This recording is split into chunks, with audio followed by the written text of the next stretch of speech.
First off, I just want to say there will be spoilers for episodes 10 and 11 of The Bad Batch Season 3, so proceed with caution. My apologies for taking so long to get this video out. It did take me a minute to process what we had seen in the last two episodes of The Bad Batch Season 3. Now, my first impression of episode 10 was, oh my god, this story is dragging out. But there is a purpose for the story of Emery Carr, and I believe it is setting her up to be the next ally of Omega. Now, before I get into it, just hit the subscribe button, like the video, leave a comment. Yeah, I have to say those things or YouTube's algorithm doesn't really like me. Okay, moving on. So, I think the story of Emery Carr in The Bad Batch Season 3, Episode 10 was a little unnecessary. Now, before people start getting their undies in a wad and start yelling at me, yes, I liked the episode. I thought it was very good. It was a great episode. But I don't think that story needed to be told. And I don't like to be negative on my channel at all, so my apologies for that. But a critique is a critique. You give the good with the bad. Now, why do I think the episode was unnecessary? Well, the episode does set up Emery Carr as possibly the next ally of Omega to help her escape from Mount Tantus. And I know that that needs to happen because the Bad Batch themselves do not have a tracker on Omega anymore since her comlink was taken away. And it establishes that Emery is going to have a softer side for Omega. But that's already been established. The last time Omega was in Mount Tantus, Emery gave her back her makeshift doll, showing she had a softer side for Omega. Now, that doesn't mean the episode is completely ruined and it was completely unnecessary, because we can go back to Star Wars Rebels to see why they are stealing Force-sensitive children. We could say, well, Rebels showed us that they were stealing Force-sensitive children for the Empire, but it didn't tell us why. Now, we see why they're taking these little kids that have high M counts, because of Project Necromancer. And by the way, why does Emery Carr have a first and last name? She's the first clone we've seen to do so. Was she possibly mentored by someone with the last name Carr? Or is it just something she chose for herself just because? And I know how fans are about just taking last names and putting them into their own name. Huh. Where'd that happen before that fans got mad about it? I wonder. Now, we could say that it was necessary to show that these children with high M counts, or force sensitivity maybe, that is the reason that we got this episode. Well, we already knew that they were testing people with high M counts. They'd been doing it to the clones. So it wouldn't be a stretch to think that they were doing it to children too, who were exhibiting certain abilities. So yeah, I think everything that was shown in this episode was already touched upon in earlier episodes and in Star Wars Rebels.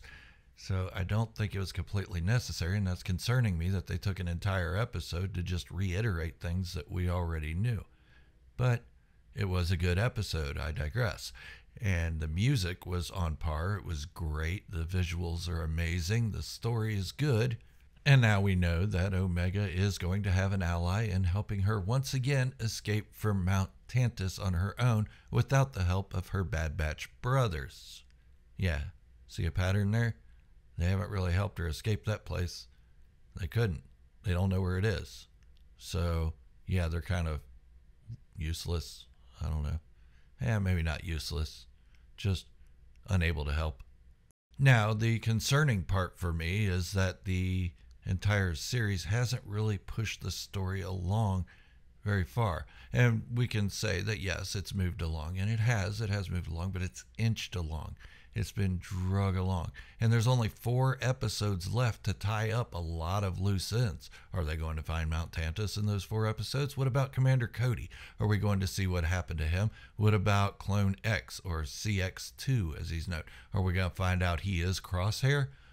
Most likely, maybe, possibly. But there's a lot to cover in 4 episodes, and they haven't even touched on Boba Fett. He was mentioned once, back in season 1. And then we never heard anything again. So, I don't know. It's kind of concerning that it's taking this long, 11 episodes, to push the story just a little bit. Now, I know Dave Filoni is a master of playing the long game. He likes to drag it out. 7 seasons of the Clone Wars, 4 seasons of Rebels. He likes to push the limits, but this is only 4 episodes left of the final season of The Bad Batch. So it's not going to end here. It's going to have to move on to another animated series with new stars, with Omega continuing her adventure, possibly with Ventress. Who knows? And then we got to find out what happens with the clone uprising that was mentioned one time and then left alone. What's happening there? We know that Rex and Echo are leading the assault against the Empire, but we don't know much else about it, and we're not going to get a conclusion in the next 4 episodes, so they're going to have to stretch it out to another animated series. And that's not concerning for me, and I guess we'll find out during Star Wars Celebration if they have anything else in the works. But it is a little concerning that we've had an entire season of The Bad Batch, and there's really going to be no conclusion of it. Now, I know you're all going to say, well, you spent a lot of time here talking about episode 10. What about episode 11 of The Bad Batch season 3?